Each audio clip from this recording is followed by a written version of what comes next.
Llegir com a estil de vida? Pot ser. Des que vaig aprendre a llegir en el col·legi unes poques síl·labes, anava llegint com una boja tots els cartells que trobava pel carrer, inclús quan anava en l'autobús. A poc vaig tindre capacitat per a llegir cada vegada més i millor, i vaig començar a devorar llibres adaptats a la meva edat. Vaig introduir-me a la literatura infantil en llibres com Tina Superruïssa o El Club de Tea, per exemple. Després vaig descobrir més escriptors i llibres que m'agradaven i mai deia no a llegir.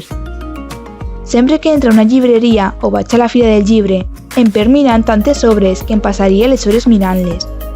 Tinc que reconèixer que últimament solament llegeixo els llibres de classe, encara que la meva saga preferida és Harry Potter i mai em cansaré de llegir-la.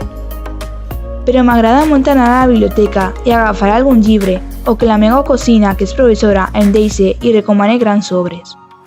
En definitiva, llegir és un plaer i tinc la sort de que m'agrada des de petita, ja que és una forma divertida d'entretindre, conèixer i aprendre noves coses o històries. Watch the flames climb high into the